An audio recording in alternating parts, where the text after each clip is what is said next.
Okay, so The Invisible Man is written and directed by Lee Winnell, and it stars Elizabeth Moss. Wait, wait a minute. Where am I? Where am I? Oh no! Oh no! I'm invisible. Oh, here I am. All right, so The Invisible Man is written and directed by Lee Winnell, and it stars Elizabeth Moss as she plays this woman who's escaping in an abusive relationship, only to just find out that her boyfriend is now dead. It's possible that he committed suicide. And then she begins experiencing certain paranormal events, and she begins believing that her ex-boyfriend is actually the Invisible Man, and that he's stalking her despite the fact that he's actually dead. So I remember hearing about this, like I knew Universal was trying to do a new universe of monsters somehow.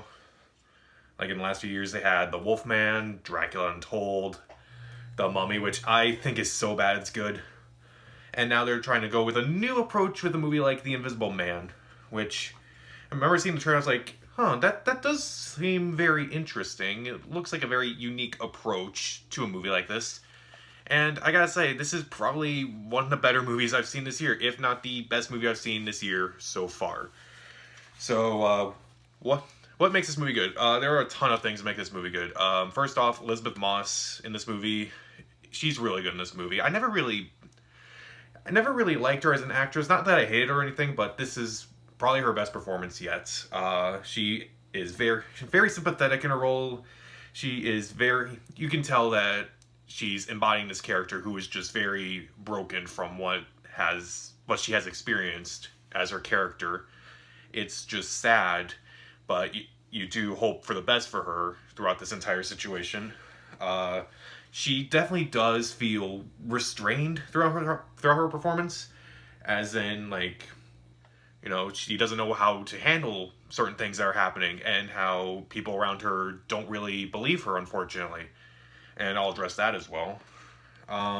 Meanwhile, there are a couple other performances here that are good, like her friend played by Aldous Hodge, and his daughter played by Storm Reed. They're fine. They're not as good as Moss, unfortunately, but they're definitely good in the movie. Oliver Jackson Cohen, who plays the Invisible Man in this movie, he is very creepy in the role when you actually do see him.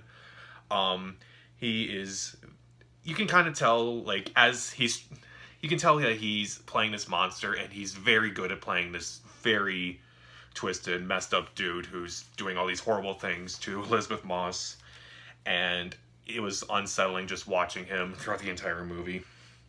And also what I really liked throughout this entire movie was the way Lee Winnell built suspense throughout the entire movie. It's like you knew something was going to happen, but you kind of don't know how it's going to happen, or where it's going to come from, or when it will happen. And I really dug that. Because there are a lot of scenes in this movie where it's like, okay, I know something's going to happen, and then it's like, I'm worried this is going to happen. And every time, it actually surprised me. I was so... it did scare me. It was definitely shocking. It was, like... Also, what I also really liked is that he doesn't really dumb it down. He doesn't really just go for the easy scares. He just... basically builds it in a way that makes it seem like it's like he's aware that the audience has seen a movie that was like a slasher movie before. So seeing one like this where you kind of don't know what's going to happen next is very refreshing to me. Like throughout the entire movie, I'm just looking to see, okay, where's this going to happen? Where's this going to come from? And it's like there are certain scenes in this movie where you do realize what he's doing. Like, there's a scene, like, you kind of see it in the trailers. Elizabeth Moss goes outside, and you know that the Invisible Man is kind of breathing on her. And in that movie, it's like, you definitely know that he's playing with our expectations a bit. That he is saying, yeah, you know he's here, so we're kind of going to show that he's around, but we're not going to show you how he's actually going to be there. And it's actually really scary to me. Also, what I really liked is how it handles the subject matter. Because after coming off of movies like Countdown, Black Christmas, Gretel and Hansel, movies that all kind of dealt with the same subject matter a bit, and those movies didn't really handle it in the best way, this movie actually handles it in a way that I honestly don't see it too much. Because, like, you see this movie where it's like, you see a movie like Black Christmas where it's just, thrown in there, and it's just buzzwords, and it's just intending to annoy you. Well, not really intending, but like intending to beat you over the head with it. This one, it doesn't do that in a way that Black Christmas does. It does it in a way that's actually sadly realistic, which that might be the scariest part about this movie. It's like, you know, unfortunately, you see a lot of these people who go through this horrible thing.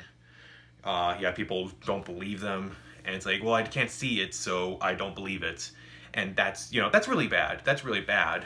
But I'm glad that The Invisible Man approached the subject matter that way. Thought that was really, really good. It's very mature. It never makes the audience feel stupid. And probably the best thing about this movie to me, it's kind of a thing I've been annoyed about with horror movies recently, no dream sequences. Thank God. No dream sequences. After The Turning and Fantasy Island and Gretel and Hansel, which were just dream sequences throughout, I'm kind of glad we got a horror movie without any dream sequences. I was happy about that. If there were any complaints I had about the movie, there are definitely some moments in The Invisible Man that kind of just didn't really make sense. For instance, Elizabeth Moss's sister. She definitely knows about it at first, but then at some point in the movie, she starts not believing Elizabeth Moss. So it just kind of felt like out of nowhere. It's like, well, I can understand some of these other people who might be in that situation. I kind of didn't believe her sister doing that. And it kind of just only added to it unnecessarily rather than, really dealt with it. But overall, Invisible Man is probably the best movie of the year so far. It's very scary. It's very subversive in a way. It's sadly, it definitely approaches its difficult subject matter in a way that, in a mature way, I feel, with fantastic performances, particularly from Moss. And I'm definitely looking forward to watching this again at some point. Even though, obviously, I feel weird saying that, but I'll definitely watch this movie again at some point. I will give The Invisible Man 3.5 out of 4 stars. See it. I think that's the first see it I gave it all year so far. Wow. So, did you see The Invisible Man? What did you think of it? And also, what is your favorite horror remake or reboot, if there are any good ones out there? Comment down below, subscribe to the channel. This is Pat, and stay safe out there.